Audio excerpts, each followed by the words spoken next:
From the gyms around Michiana, this is 16 Sports Extra. Welcome into the 16 Sports Extra podcast. Finally back. I feel like it's been way too long, Austin. Yeah, we did a football. Did we do the year in review for football? We did. Yeah. Yes, you did a year in review football. December 2nd or whatever was the last time you saw my beautiful face. I didn't have the full. I had a full goatee attempt. Yes. We're gonna call it an attempt. Now we're going mustache. So we're trying to see. We're experimenting, okay? Exactly. I know you're not allowed to experiment in your 30s, and I turned 30 since the last time we did this, but we're still, we're trying to have fun. Exactly. Well, happy belated birthday, and Thanks. there's a reason we took it It's a also big. my dad's birthday today. Oh, fun there we fact. go. Happy A bunch birthday to Austin Hough, the 4th, and then I'm Austin Hough the 5th. Exactly. Wow. So yeah, tons cool. of Austin Huff birthdays going on right now. Well, I'm Jackson Neill for 16 Sports here, WNDU, and that's Austin Huff from the South Bend Tribune. And we're finally getting around to some high school basketball podcasts now that one other sport here in South Bend is. So I heard over. It was like some small Catholic school plays football or something. Something like that. It just wouldn't end. I don't know what.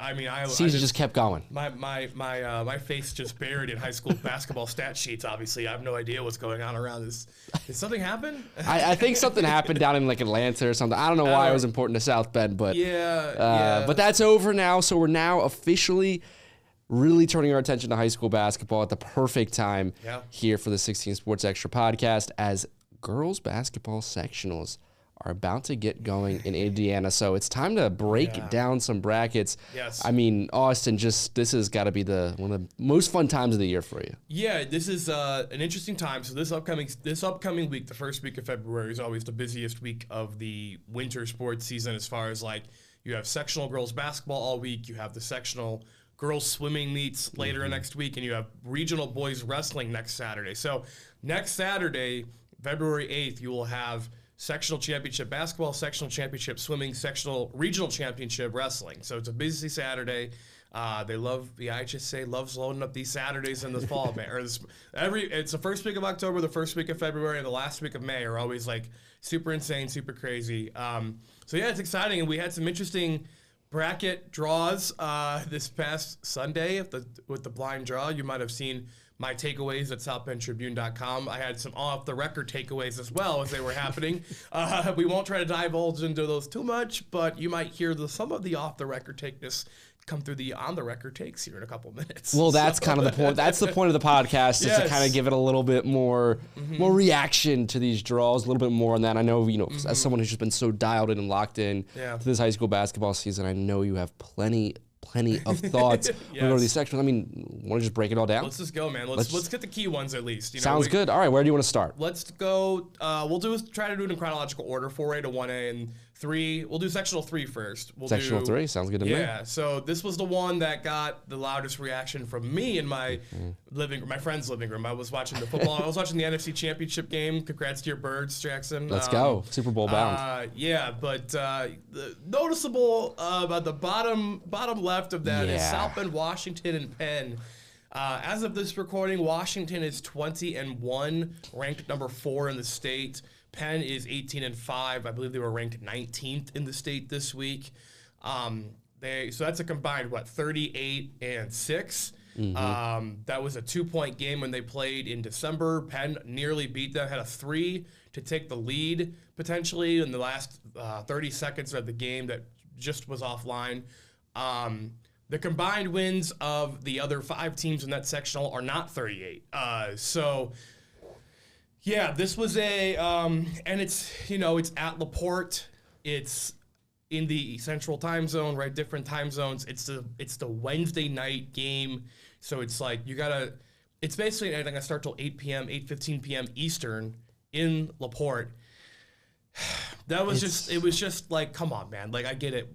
The blind draw, people love the blind draw. It's what they do in this state, and they're not gonna ever change it probably unless someone like me takes over the IHSAA, but it's just frustrating when you concede this thing to get Washington Penn in the championship Saturday night, like standalone game Saturday night, which it should be, and the blind draw is like, nah, we're gonna put it on Wednesday at 8 p.m. Eastern. It's a 30-minute drive for South Bend, Washington. It's like a 40-minute drive for Penn. So you're already gonna lose some fans just with that weeknight. Like, it's a bummer, man. It's a bummer. Like, yeah. So, and not take away what, like, look, at the top of the bracket, South Bend Riley, yeah, they're 13-9 this year, and you got to give Riley credit. Like, on paper, they have a nice record. Their overall strength of schedule is not great, but they were playing this type of schedule a couple years ago, right, in the last however many years, and they were winning 4 games. So, like, give them a lot of credit. Carl Columbus has done a great job at getting them to believe, and they've won some of these games that maybe they weren't going to win in years past, and they pretty much have their entire team coming back next year, so this will be a great experience. They're sitting there. Mishawaka has 2 wins. LaPorte has 0 wins. LaPorte is currently 0-21 right now. Riley is sitting in a nice spot to make the sectional championship game. That's great experience for them that they can use towards next year, but it's just a different class of basketball. Like, not obviously literally, like, they're both 4A, but, like, Penn and Washington are at just another level right now. They've beaten all these teams by 30-plus, basically, in the regular season, and it's just frustrating that, like, to me, the biggest, like, bummer of it all, and I wrote about this too, was, like, Washington or Penn will not have a postseason win this year. Like, there are 2 teams that deserve at least 1 sectional win, if not 2, and then if you lose in the championship game, it is what it is. Like, geography is geography. You can't fix that. Like, you can't have Washington playing an Evansville team in the first round. Like, I get it, but, like, man, it's just kind of a bummer. Like, it's kind of a bummer when the championship game feels like it's Wednesday night, 8 p.m. Eastern. It's just, I don't know. Yeah, no, and I love that point you just made of the only one of those teams is going to get a postseason win. Yeah. Because, like, you're right. Like, I mean, if we had seeded this bracket, most likely that would have been the championship game. Most likely, Washington would have had the bye, and then Penn would have played LaPorte in the first round or whatever. And most likely it probably would have led to that. But you're right, at least then both teams could say we got to the sectional championship, which these are sectional championship caliber squads. To have a season like either one of these teams is having, ranked top 20 in the state, and not able to get one postseason win because you're going up against another team that's, really high quality. That's that's where the blind draw. I feel like every single it's happened last year as well. There's always, like, seems like 1 or 2 matchups you really just kind of circle and go, man, I wish seeding was there for that. And I think this has got to be. This is the number one example. This is number one, and this might be number one even for boys too. Like, we'll say about that in a month. Exactly. Because there's there's other draws we can nitpick coming up that we'll talk about, but like. The discrepancy between the top 2 and the other 5 in this one is like night and day. Like, it's a considerable gap. Like, if it was close, it's like, okay, like, yeah, semantics maybe, like, but there's no doubt who the 2 best teams in this sectional are. I mean, South Bend Washington is chasing history right now. They're 20-1. This is the 4th year. Like, this senior group, 3 legitimate Indiana All-Star nominees in Kira Reynolds and Monique Mitchell and Raya Wilson, all going Division I basketball. Kira Reynolds could win Miss Basketball. I mean, she had a quintuple double, last month, earlier this month against New Prairie. Like, she can legitimately win Miss Basketball. And Penn, I saw them against Washington in that game in December, and they were missing 2 of their key starters, like 2 6-foot girls that would have been obviously important to maybe contend with Reynolds down low at her size. So, Penn's a great team. Penn feels like they're more on the up and up right now, but like, Washington, like, this is it. Like, then they're going to probably feel that pressure a little bit more than Penn per se, because Penn, they have Jessa Troy, a senior, who could be an Indiana All-Star too. Like, there's legitimately 4 potential Indiana All-Stars on the court. It's going to be hard to nitpick. Obviously, there's other great players in the state, so I'm not going to say they are, but like that's the quality. At least one. Reynolds will be an All-Star, no doubt in my mind, and I'm guessing Mitchell or Wilson will get selected as well, depending on, what they're trying to look for, I guess, and the criteria of, they pick so many forwards and so many guards and so many whatever. So, but yeah, it's just like a bummer. Like, this is like the first game. It's gonna be a great game. Yeah. If you're willing to drive out there, which I will be there next Wednesday. I don't think I have a choice.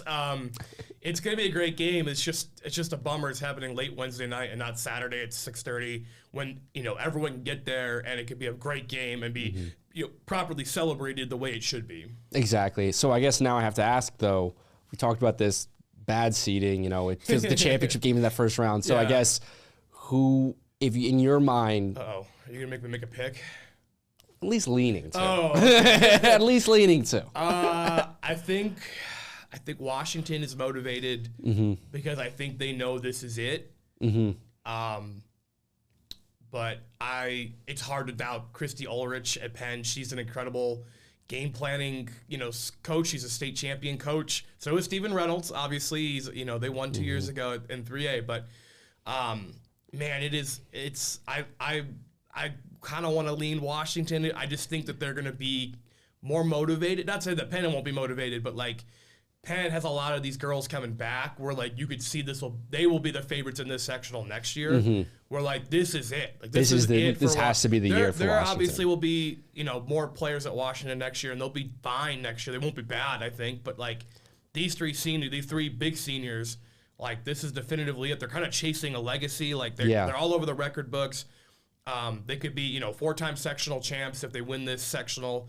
They make another deep run. Right, they won state as freshmen in 3A. They went to semi-state in 4A as sophomores, and they were juniors last year. Won another sectional, lost in the regional, but they've got a chance to legitimately be the best senior class in Washington history, which is saying a lot given the talent that has come through that school. So it's already the most Division I players in a senior class. So it's just going to be, if I had to make a pick, like.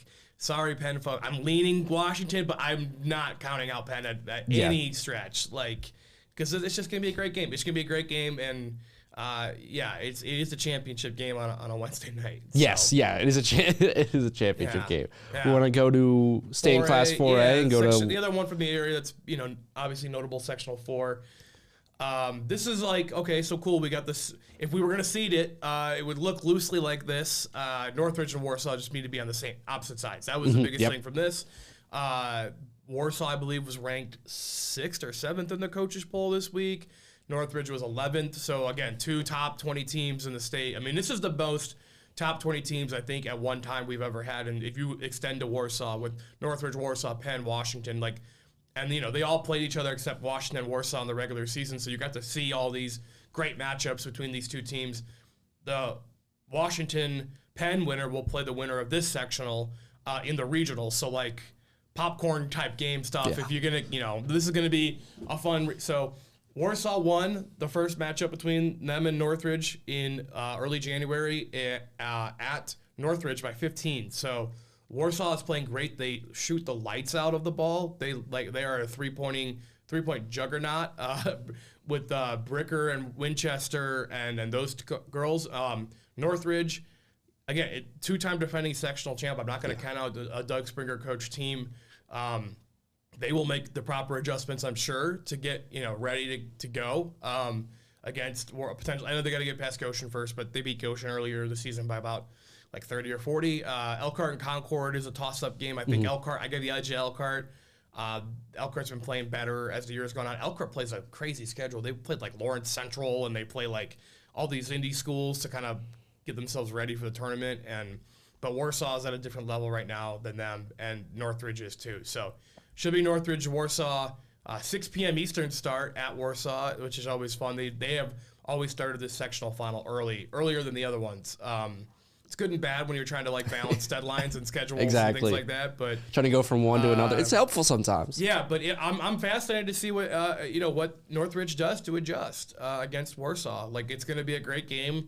The old cliche of it's hard to beat a team twice and hard to beat a team. They obviously don't play. They've already only played once. It's really hard to beat a team 3 times, but they're not going to play each other a 3rd time. I mean. Northridge is solid. Rylan Goodwin is really good. Lily Scholl stepped up as a sophomore this year as a big-time player for them. They've got other nice little pieces on the team. They're just a well-rounded team. If they can slow down Warsaw from the 3-point line, that's going to be the biggest key. And so this will be fun to watch next Saturday night.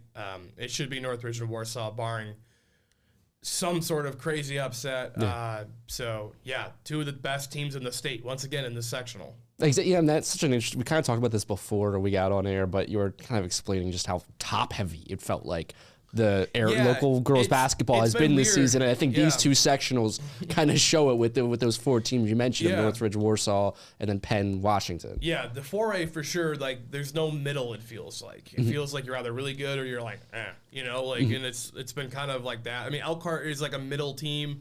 and Riley kind of leaves in the middle as well. Elkhart's more middle than Riley, I would say, if this makes sense. I don't know if this is making any sense. It makes some sense, but it's also hard to establish yourself in the middle if you're playing games against teams that have 3 Division I players or are all shooting as well as Warsaw does. Like Elkhart, other than so Penn gave Washington obviously its closest NIC game, but Elkhart I think was the second closest NIC game where like they were able to control the pace and slow it down as much as possible.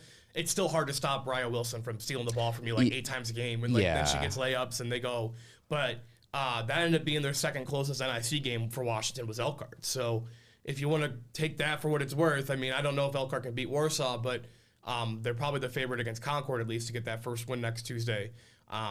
Geographically, a tough sectional at Warsaw for those 2 schools to drive an hour each to get down there, but. It is what it is. So the Tiger Den's a cool gym, though. The Tiger Den is a cool gym. I wanted to ask about that too, with with Warsaw being Northridge, if we're guessing to be the championship game. Those are the 2 teams that are the highest rated coming into this.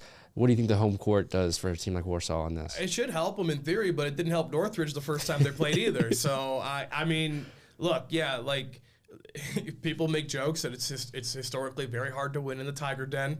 You might as well be down 10 points to start the game. Some of the. You saw firsthand the Northridge boys, apples to oranges, maybe boys and girls, but like Northridge boys were beating Warsaw by like 7 with 3 minutes to go a couple weeks ago at Warsaw, just completely like collapsed. Warsaw made a huge comeback and won the game. Like weird things happen in that gym. It's like people in Elkhart County swear by it. Like so, it's hard. Like it's hard. Like the only team I saw 2 teams go in there and win. In my time at the Goshen News, and that was 5 years of being at the Goshen News. And there was Goshen girls won when they were great. They won the conference a couple years ago, and the Northwood boys when they won state, like going in there and be. Now again, that's different years, different teams, but it's very hard. It's very hard. And also Concord boys, when their head coach choked on a chicken bone the night before, did not coach the game. They had their assistant coach coach the game, and they somehow went to Warsaw and won the game. Wow. So you got to have dumb things. You got to counter dumb with dumb, right? So the voodoo of Warsaw, you got to counter it with something off the wall that like counteracts the voodoo. Yeah, that's the first time I've ever. Shout out the chicken bone. It was a very funny story got out of that. So. Well, hope he's okay. Yeah, he's fine now. He's fine. I hope he's all good. He just couldn't like talk, so he was like, I can't coach guys, and they won at Warsaw. So gotta do boneless wings now on, I guess. I was gonna say, So we've talked about a couple top heavy ones. I want to go to sectional 19 and 3A next. Sounds good. Because this is actually about as balanced as it gets. At least over there's 4 teams that can legitimately win this sectional. When you look at actually 5, I think 4. Sorry, 4. 4 of the 6 that I think could legitimately win this sectional. You got Plymouth and Glenn, that first game. Both teams have been really solid this year. They're both, 13, 14 wins. They've picked up some nice victories along the way. Glenn has kind of scuffled a little bit down the stretch, so I'm not like as high on them as I was. Plymouth is playing much better ball. They beat a really solid Wawasee team last week in their NLC finale. And then you go to the bottom half. Culver Academies is playing really good basketball. I think they're 16-4, 17-4. New Prairie's struggling. They are the defending sectional champs, but they're going through a rebuild. And then you got the host, St. Joe, waiting there in the semifinal. St. Joe beat Culver Academies earlier this year. So, on paper right now, Culver is probably the better team or playing better overall this year, but St. Joe does have a win over them. Mishawaka Marion also kind of struggling a little bit. So Marion and New Prairie are kind of like the rebuilding programs where the other 4 have a chance. I mean, this feels like a great chance for St. Joe to win a sectional championship, especially on their home court. Culver Academies to South Bend is not a short drive, so like that Friday night, it's going to be a longer drive to get up there. Not that I don't know if that matters much, but it is still an hour plus drive as opposed to being at home. I like Plymouth a lot at the top to get to the final. Okay. You might be looking at Plymouth St. Joe, which would be kind of cool. There's a couple programs that haven't really won sectionals in a while, so it's kind of fun to see those teams kind of get back to where they, St. Joe historically in the early 2000s was the best program in the area. They won the first ever St. title, St. Joseph County in 2005, and it's a fun sectional. This is actually a very competitive sectional. You're going to have at least one good game every night, it feels like, and that's what you want in the sectional. So you're going to get Plymouth and Glenn Tuesday night, and St. Joe against likely Culver Academy Friday night, and then whatever the championship game is will probably be a fun game as well. So. Yeah, I mean, as you explain this, it kind of goes against what we were talking about earlier in Class 4A, where in Class 4A just feels like such a top-heavy and just kind of like, okay, there's these couple of teams just kind of waiting for them to match up, or they are matched up in the first round, whereas this, it's like there's a lot of intrigue. There's a lot of actual ways this can go, and you're right, that's how a sectional should be. And as you kind of go through it, it looks like it's, again, seeded pretty well. You could nitpick maybe a couple little things here or there. Right. You got the bye, but I think, yeah, you're right. It's going to set up some good matchups down the road in a sectional championship, which honestly is really what the whole point of this is. Yeah, if you go by the Sagarin ratings, Culver Academy is the favorite, while Plymouth is second. Actually, John Glenn's ahead of St. Joe by a decent margin, which I'm actually surprised by that. I think St. Joe's been playing better than that. They've got some nice wins. St. Joe, though, struggled the last couple. St. Joe was off to a great start. They were technically undefeated in the NIC, and then they had to play Washington, Penn, and Elkhart all in a row. Well, those were 3 losses that they picked up here, and they weren't overly close in any of them. But good news, you don't have to play those teams. Yeah, that's in the postseason. Well, that's a good part about being in different classes. Yes, yeah. Could you imagine if we had a one-class system? My gosh. Have they ever considered that? I don't know if you've heard about this. Yeah. You ever seen the movie Hoosiers?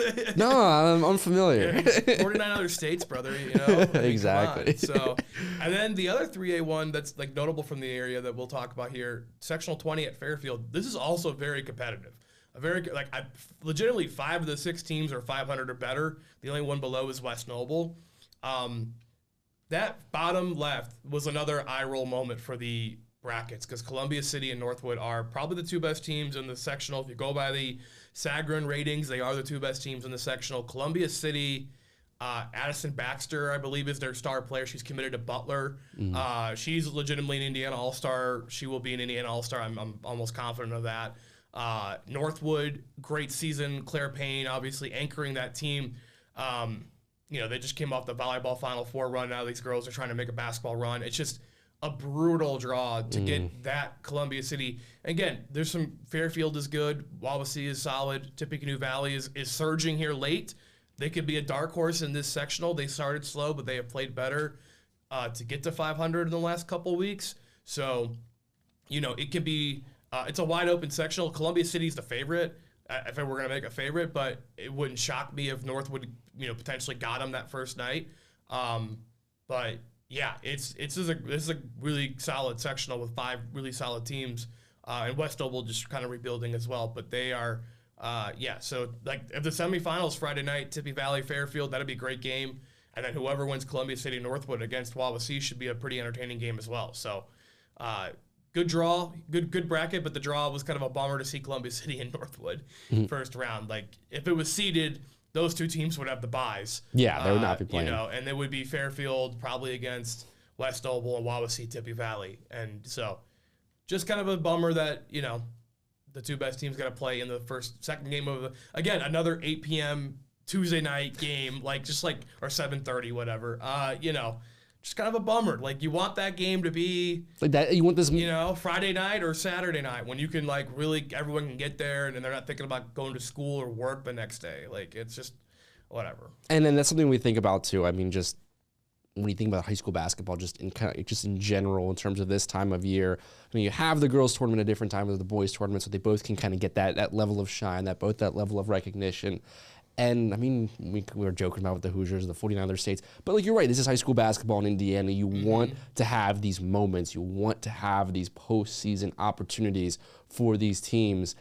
And that's the tough part, is when it's on a Tuesday night and not a Friday or a Saturday night, where it's this marquee thing where you're right.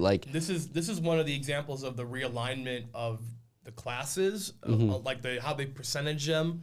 And also the geography that it created, because Columbia City was never in this sectional. They're kind of the oddball, and Tippy Valley was in this at times, and they're not in it at times. Columbia City is kind of close to the Fort Wayne. It's about halfway between Goshen and Fort Wayne. So they used to not be in this section. They would go to play Fort Wayne, Homestead, and schools like that. But they realigned how 4A, 3A, 2A, 1A are set up, and now Columbia City's down into 3A, and they are in this sectional just by geography purposes. And so it's Northwood, your reward for winning regional last year is to get Columbia City in the first round. Good luck. So it's tough. It's tough. And you kind of talked about the Columbia City having that player going to Butler. It's like the tough thing when you think about these, like this time of year is, okay, those singular players. And obviously Northwood has that with Claire Payne, but it's like, these times where there's these certain people that can just kind of take over in these bigger games, these bigger moments. So yeah, you're right. It's tough when your reward for a regional is just it's a really hard. If you're looking for entertainment value, the 2 3A area sectionals are probably going to be the ones for you at Fairfield than at St. Joe, because there's going to be some good games. There's going to be some good games all three nights. Yep. So all right, get down to class 2A over at some notable ones here. So this sectional feels like Bremen's to lose. Just gonna get it out of the way. They're 20-2. It's their first 20-win season in the regular season since 1991. Impressive stuff. Kava Foster just became the all-time leading scorer in program history, past her sister, actually on Tuesday night against Adams. So congratulations to her. She needed to get 18 points Tuesday night to pass the record. She scored 38. So that's we're not even doubting. We're no chance, no doubt, no chance. Just doing it. The biggest bummer of this sectional is it's at Knox. It's no offense to Knox, but it's a long drive and it's a little tough. So on the bottom half, it should be Winnemac. Winnemac is having a decent, like if you go by the metrics, like they're the second best team in the sectional. But Bremen, Jimtown, they should take care of Jimtown. LaVille is a tricky game for Bremen because it'll be the third time these two have played each other this season. And that's we touched on about it. Yeah, it's just weird. The first time Bremen played LaVille, they beat them by 26. That was in early November. They played last week in the Bi-County tournament semifinals and only won by 6. So I don't know if the Bremen had an off night or if LaVille had a better game plan. But that LaVille's going to have some confidence at least. Like, hey, we know we can hang with these girls. Like, it's not just going to be a blowout. So Bremen is still the favorite to me. And I mean, they're I won't say they're the clear favorite. I think maybe I said that earlier. I don't know. But they're a favorite in this sectional. They can legitimately get to Gamebridge Fieldhouse and play for a state championship. They are that talented, both offensively and defensively. Foster, I mentioned, but Ilania Grubbs and Emma Kincaid and Emma Lawmaster, like they've just got a really solid team around them, and they have their whole team back basically except one girl from last year's team that made the Final Four in Class 3A. So like a lot of experience. They know what a tournament run looks like. They won't have to play in 3A this year, which is nice. A little more maybe even competition. The biggest kind of bummer for them is if they win this sectional, the regional setup to where they will play the Bluffton sectional winner, and Bluffton is one of the top teams in 2A as well. So it will be a tricky regional game potentially to play if Bremen advances. It would be a top 10 game in the state for 2A teams at least. And so, but yeah, Bremen is playing very well. Their 2 losses, were to quality opponents. And so they're a really good team. Like, they're dangerous, and they have all the weapons and defensive, prowess to make a serious run at this and be, the winners of the North in the 2A. So. Yeah, and I like that point you mentioned there, last year's run. Because remember the whole conversation last year when they're going on this run was, this feels a year early. And it was out of nowhere. They were 11-11 in the regular season. And you were like, you're not thinking about Bremen. Yeah, they had a very winnable sectional. Exactly. They just caught fire, and you're like, okay, this team's kind of putting it together. But I feel like even throughout the sectionals and we just kept talking about, okay, it's it's a younger team. This is a good run right now, but we're really thinking of next year, when they're gonna have everybody, basically everyone back. And they just kept on winning. And it's now this is kind of the year, and you already have that experience. That's where I think it gets really interesting for a team like Bremen. And what's crazy is they only have 2 seniors this year. Foster, and I'm blanking on the other one's name. I apologize. Don't yell at me, please.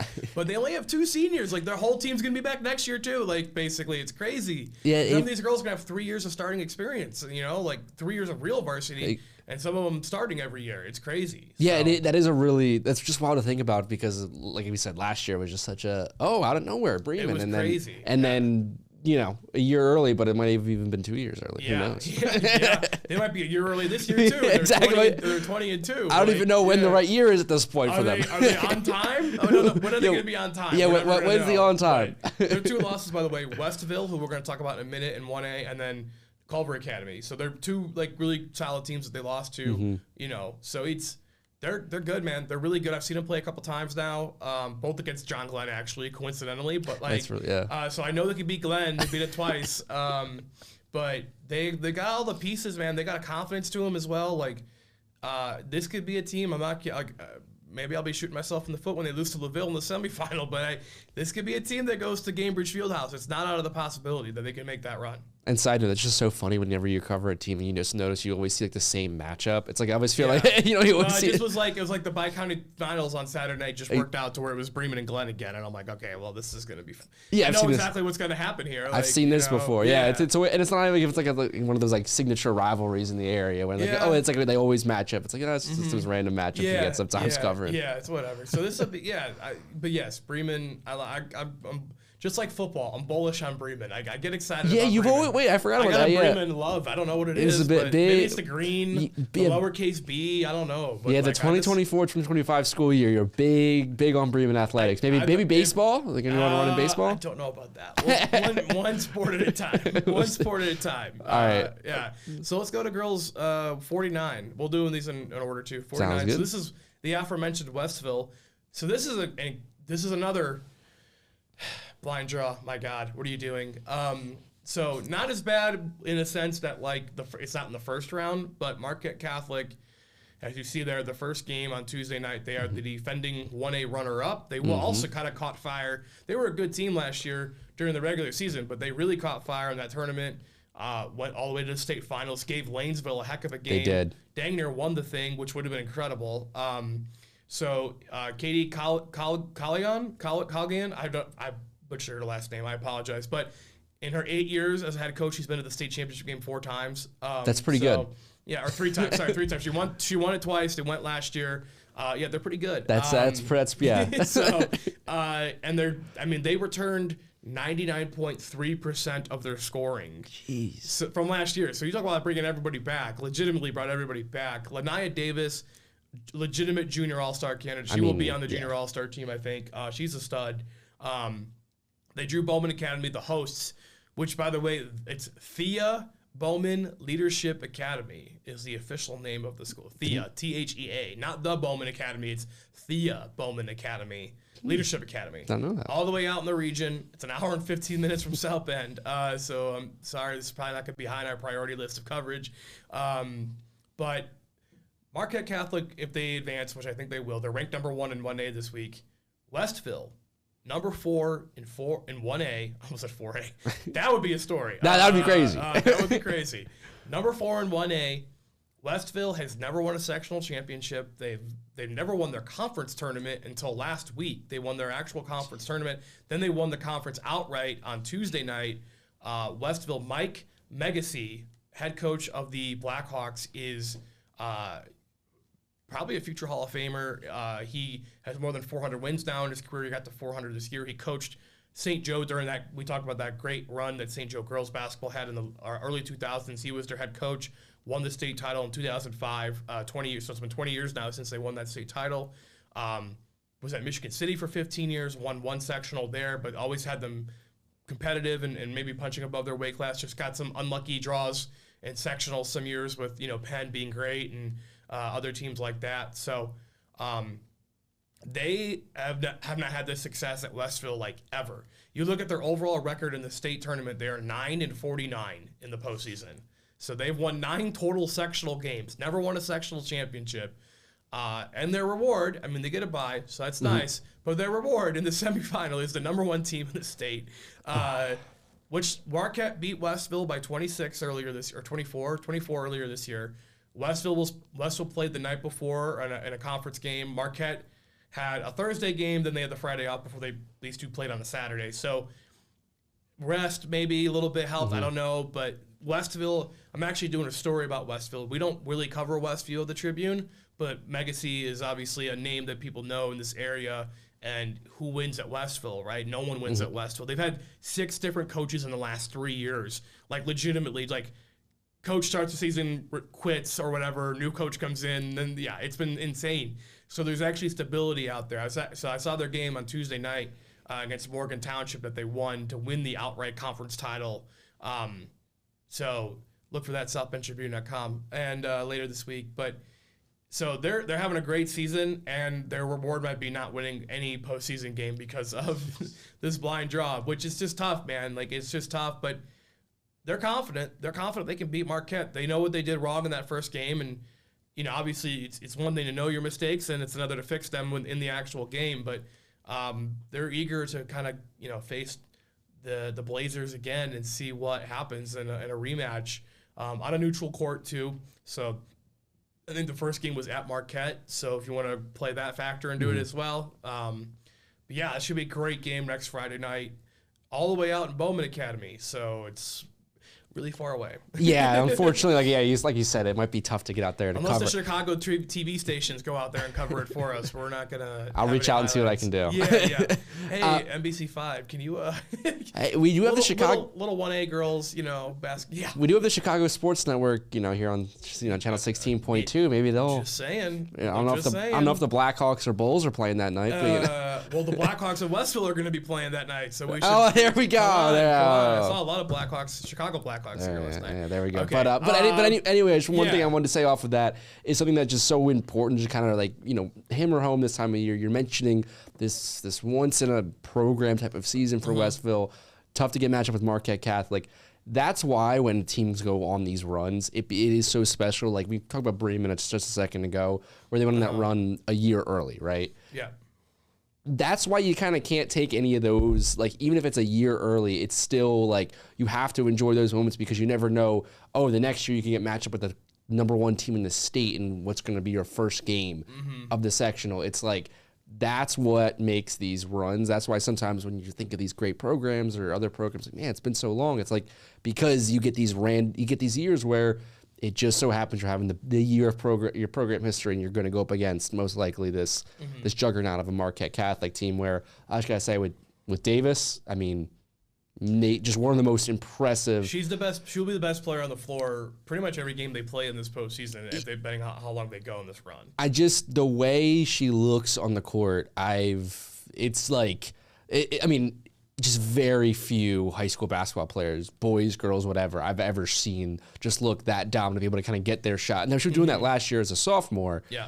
It's just, she's those types of players where we talk about in the postseason where, okay, maybe things aren't going their way on Friday night against Westville. Westville they're up for the game, and all of a sudden they're up 7 at halftime. It's Lanai Davis is one of those players that can come out and just drop 20 and a half, and you're not, and you can cover her perfect. Give it to your alpha and let her go to work. Exactly, right? And you're not, and even if you have a great team, it's she's one of those handful of players in the state that can just make a next level difference, and that was just apparent all last year throughout their run. Yeah, and whoever wins that Marquette Westville game, if it happens, likely is the favorite to get to state. Lafayette Central Catholic up here in 1A will have a say in that as well.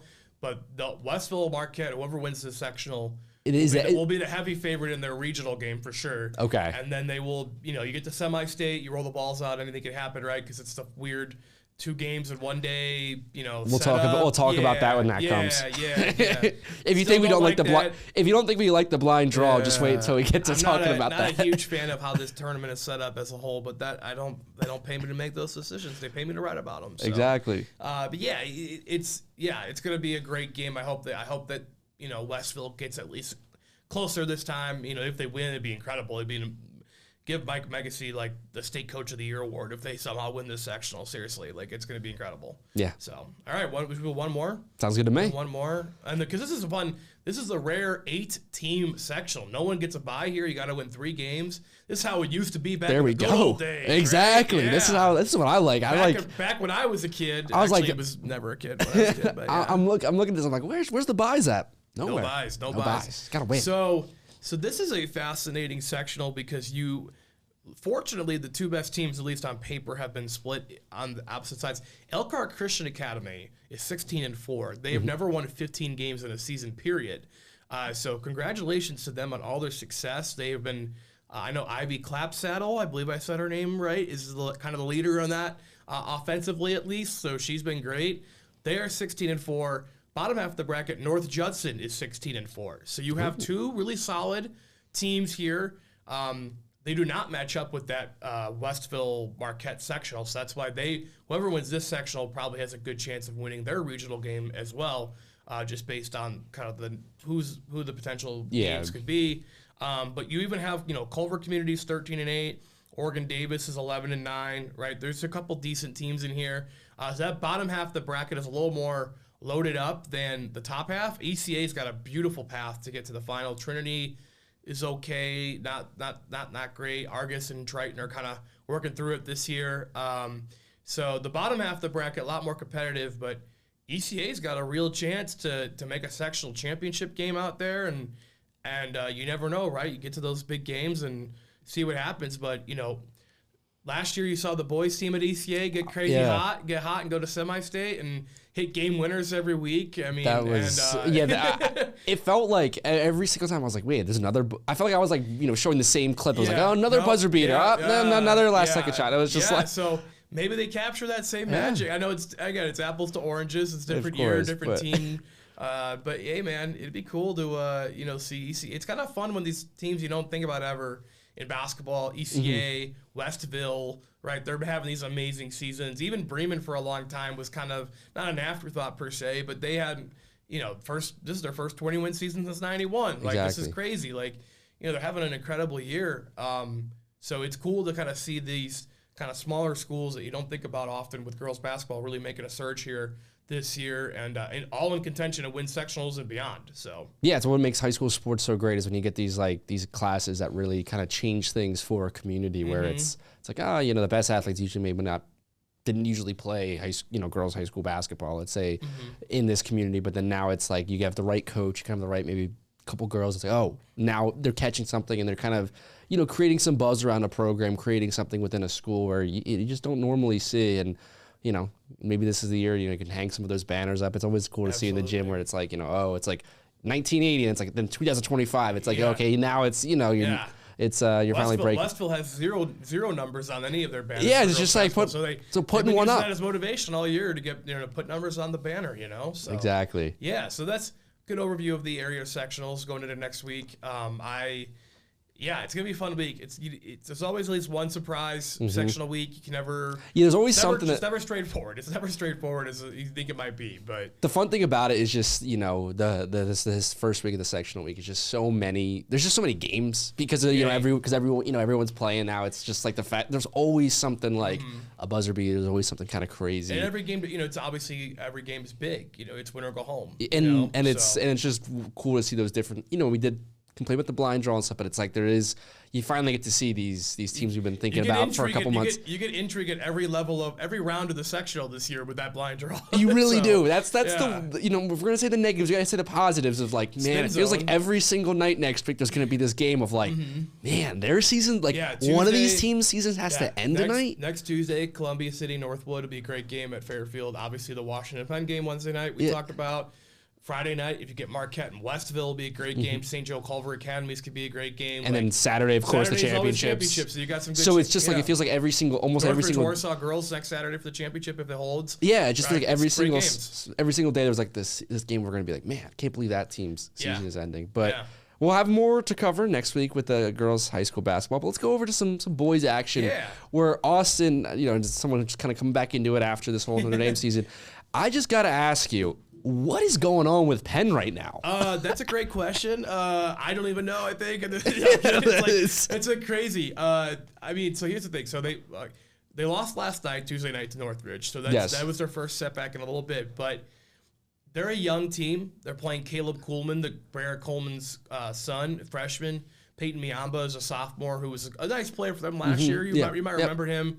He's kind of become a secondary guy for them. But they took their lumps early. I think they, maybe struggled a little bit with an identity crisis of like, what do we want to be? They played Crown Point. Crown Point's one of the best teams early.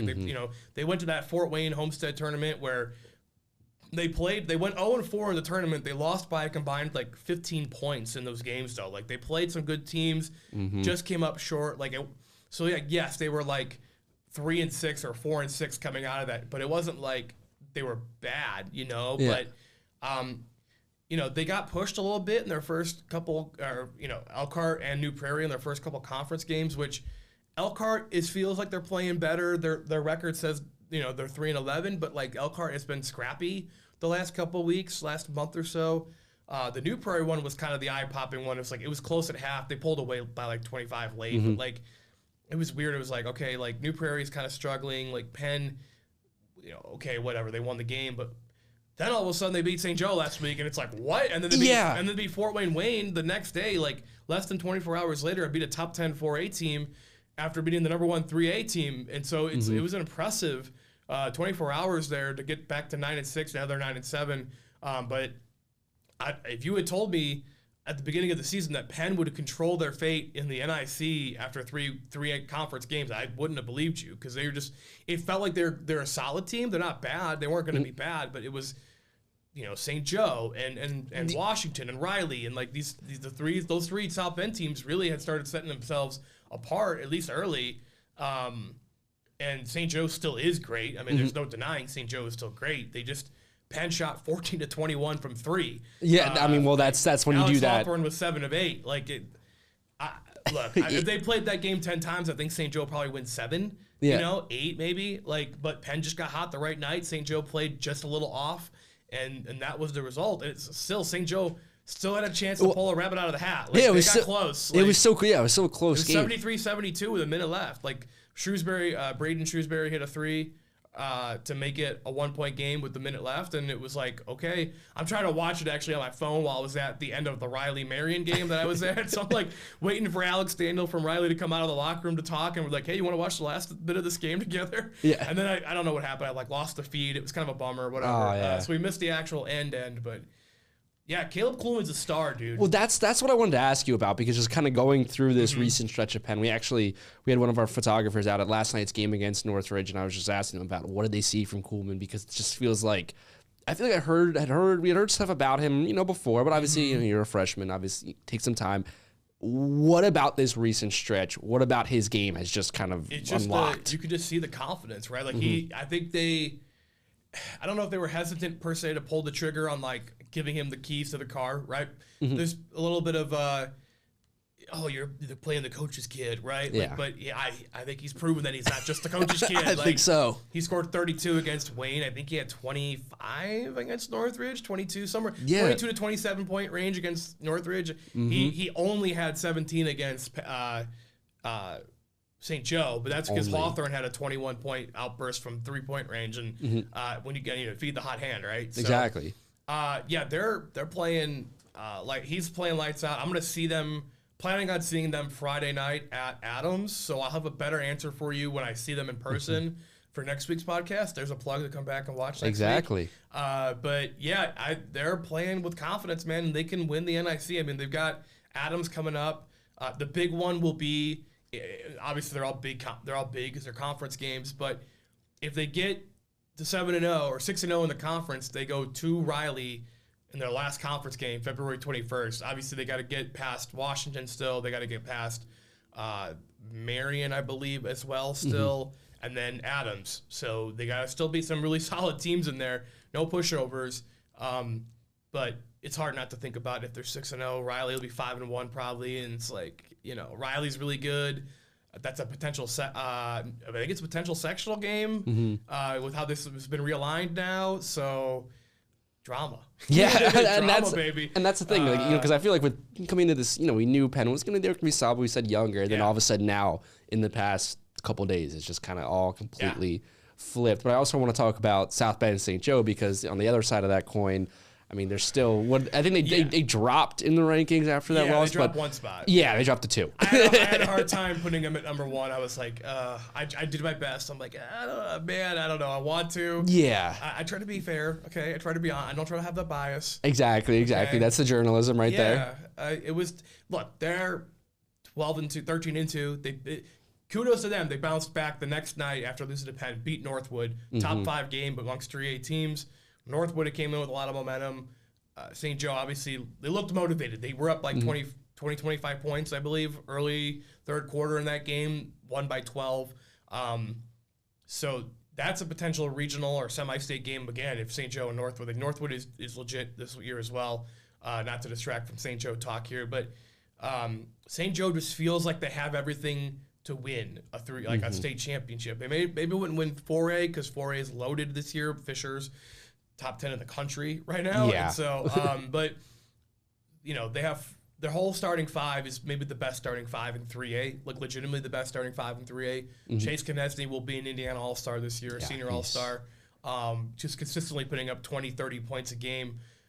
Where is he going to college? I don't know. It's like the mystery of where he might go to college. He still has to make a decision. Yeah, I was wondering that the other day too because I was going through. I was like, where is his commitment at? Signing day is coming up soon. I don't know if he's going to sign next week, but yeah, it's kind of a mystery. He's been keeping it close to the vest, which is rare. You don't see that often in commits these days. No, now these days I feel like I usually get 2 or 3 Instagram posts over the course of their high school career. A week. Yeah, I'm going here. 6 months later, no, I'm going here. I'm going back here. Actually, usually it's that, not. He's I have gonna no play idea. Division I. He's gonna play Division I. It's just a matter of I've seen Iowa be interested in him. They visited practice, a couple months ago, but some of the other ones like Wright State and other schools have offered. So there's a range of MAC versus Big Ten, but he's like an anomaly almost in that regard. But he's incredible. Elijah King has stepped up. He was just kind of a good defensive player last year, and he didn't do as much on offense, but he is scoring at a great rate this year for them, and he's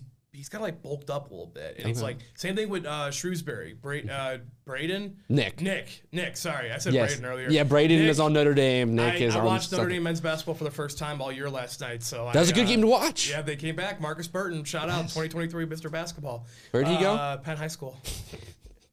Don't know if you've heard of that before. I was going to say, local guy. Same thing with J.R. Knesny. Not to be confused with Chase Knesny. Nick Shrewsbury. He's a sharpshooter for them now. He also got a little bigger and stronger.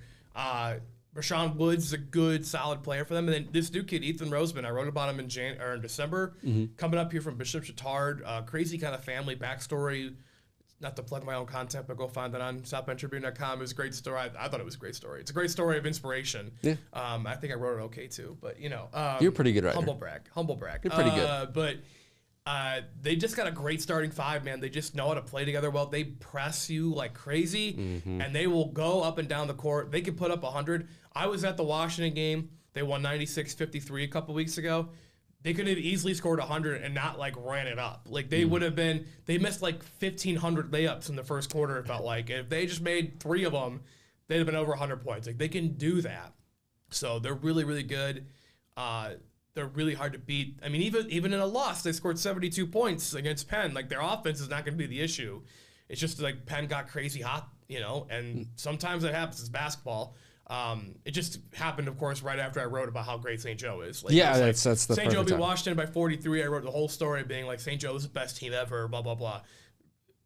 Didn't say that exactly, but I insinuated this is a really dang good team, and then they lost to Penn. So it was okay, well, but they bounced it back against Northwood. So the good news is you never see Penn again the rest of the year. So well, and one thing also kind of going off of that with St. Joe, talking about the offense and everything like that is I think that it's so important once we're gonna get to the boys sectional season, the boys regional season, of putting up that amount of points and just maximizing every possession. Because all I can remember is how many overtimes was that? Was it 3? 3? Yeah, it was at the 8 combined points. Yeah, against Delta last year, the semi-state championship. Yep, that was tough. No points in the second overtime. Yeah, no points scored in the second overtime. Well, so Delta would win the tap and they'd held the ball. Yeah, exactly. But what I kind of mean is we know how it gets sometimes in the postseason where the possessions get pretty limited, let's just say. So if you're then able to consistently score on those, that forces the other team to okay, we got to actually score. We can't just hold on to it. Yep. And then that's where you're able to actually have a basketball game going. But if you're more defensive oriented and you struggle to score, that's when you can kind of get the other team to sneak in that way. But that's another thing we'll talk about. Forever. It was great and it was bad all at the same time. Triple overtime thriller, but you kind of hope for more than 8 points over the course of how many minutes of action is that? That's 12 minutes. Yeah, 3 4-minute sessions. Yeah, it was about 12, maybe 12 points. I don't remember, but something like that. I just remember the St. Joe crowd went crazy when they won the opening tap in the third overtime. It's finally we can play offense. Yeah, we can actually have the ball. Then St. Joe went for an alley-oop to Jace Lee and they missed it, and they and Delta got the rebound, so we stood there for 2.5 more minutes. Nothing happened. I was not covering that game. I was one of the games I didn't cover last year. I was watching on the stream, and I just remember thinking like my stream was like frozen. It was frozen. It cut out because it was just like they were standing there. I'm like. It's like I'm like refreshing the page, like nope, still sitting there. They're moving. They're moving. I promise. I was just saying, I was checking my watch. I'm like, this is like insane. Like this is, whatever. It would end up, it's a game you'll talk about for a long time. Exactly. Whether it's a good or bad, it's just a game. It's a game. But this St. Joe team is way. I don't want to say way better than last year's team. Last year's team almost won state. Exactly. This team is more talented than that last year's team. Which is they are really good. And of course, which is saying a lot, as we mentioned. Going that far last year, they were a team we just knew and all year long. Okay, this is one of the most talented teams in the area. Mm-hmm. So now have another team that's we could say more talented than that. That's a big thing to say. Yep.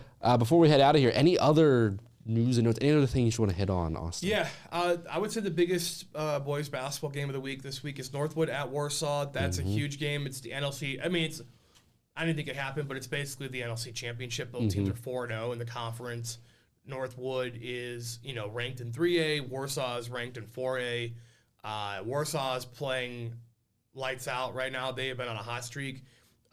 It's crazy, but like they lost to Fishers in the Hall of Fame Classic, but they played them better than anybody has all year, and I think that gave them a huge confidence boost. Yeah. Like Fishers is beating everyone by 25, and Warsaw only lost to them by like 4. So like they're playing them really Warsaw's got a lot of confidence. They, some of those football guys are finally like into basketball shape again, and like they're have some confidence from that run. Right. We talk about that all the time this time of year, but I don't think we can overstate just when it comes down to it. When when you're part of a football team that's like, oh man, we're doing something that hasn't been done in a while or ever, then all of a sudden that kind of that confidence, you can start thinking you can do that in other sports too. And when you have that kind of confidence, usually you can. Yeah, so that'll be a great game. Northwood has been playing really well. Tyler Rosh, the only leftover player from that 23 state championship team, or at least key contributor starter. He anchors the middle of that, but the two Everingham twin brothers that transferred in from Wawasee, Miles and Maddox, have been really dynamic. I saw them beat Northridge a week and a half ago. That was a great game, great performance by them. They're a solid team, man. It's similar-ish to what they did a couple years ago. That 23 team was amazing. Yeah. They were at a level of almost a cut above, for lack of a better term, but they were. This team is pretty good too. They could easily. They're going to be a big favorite in their sectional. They could be a favorite to make a run. Their style is just, different. Like, talk about polar opposites. Like, St. Joe likes to run up and down the court. Northwood is cool with chilling. They're cool with, like, slowing it down, running an offense. Like, that. I kind of hope we get the Northwood St. Joe rematch when they're both not coming off a game the night before, or maybe they'll be playing a game the day of in the semi-state final. Like, you know what I mean? But, So Northwood Warsaw is the game of the week on Friday night, at least for the boys. The Michigan scene has been interesting this year. It feels like no one's consistently solid. Brandywine boys are struggling.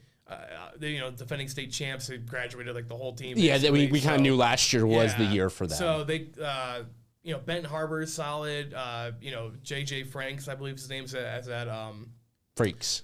Sorry, it's Frakes. He's at Three Rivers. He's at Berrien Springs. Sorry, his story of his recruitment to Oregon is wild. Yeah. I mean, I remember seeing him last year and I'm thinking, man, this like all the physical tools to obviously be something in Division I player, but I didn't just Oregon coming out of nowhere, finding him when it felt like no other schools are really on him like that. That was one of the more we talked about Chase Konechny's his recruitment. Like Frakes has to have one of the most interesting recruitments I've ever seen. Just like out of nowhere, oh yeah, I'm going to Oregon. Yeah, this caught me off guard too. I was like, wait, this guy going to Oregon from Berrien Springs? I mean, and let me tell you something. Like, we don't cover Berrien Springs really at the trip, so it's like I've only seen him like twice, but.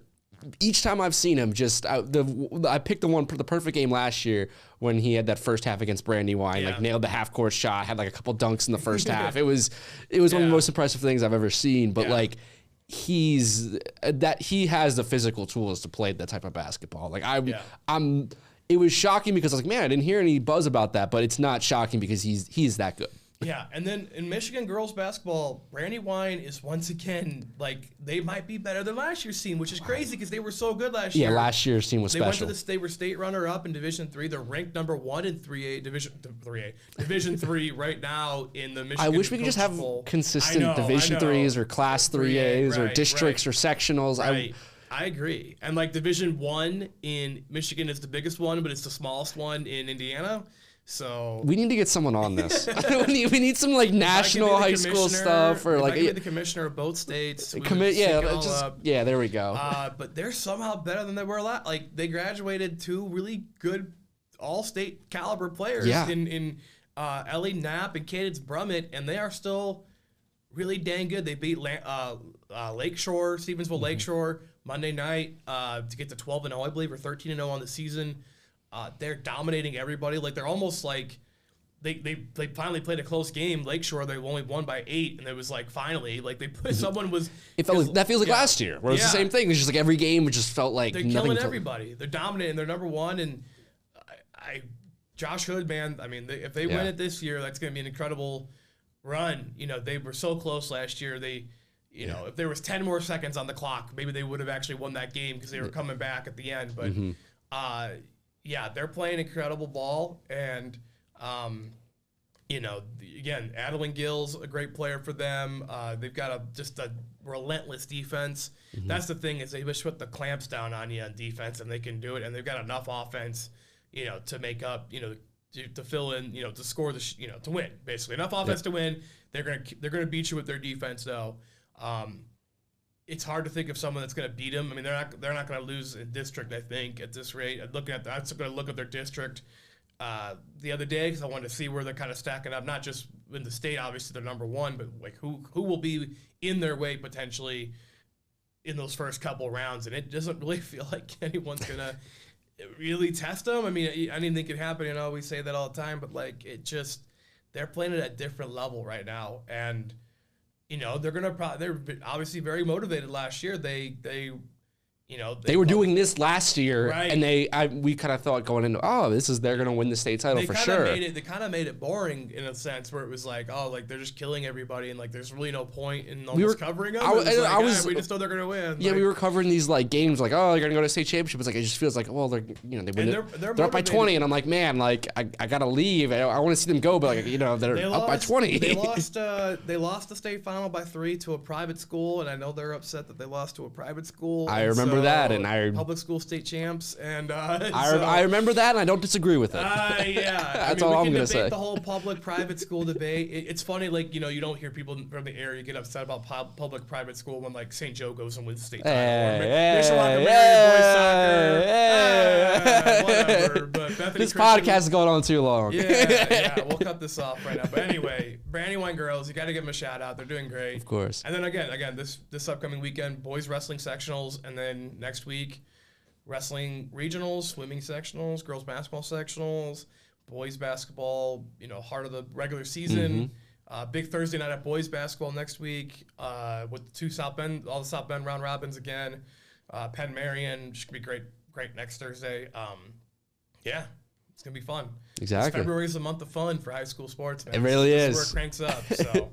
Well, that's going to wrap it up here for the 16 Sports Extra podcast for this week. We are now back to our weekly schedule. Heads up, Austin. So make sure to put some, you know, little space in your calendar. We'll start to get on a more consistent towards the beginning of the week release schedule. Kind of update that next week. Well, these behind the scenes discussions happening on the camera. You know what I mean? Like, well, you got to update the audience in case they're like, when's the next episode coming out? It's going to come out next week. We're going to try it early next week. Exactly, hopefully but before the tournaments. Exactly. Begin. We'll see. Yeah, we'll see what we're doing. But yeah, great stuff coming up for the month of February. And thanks so much for watching.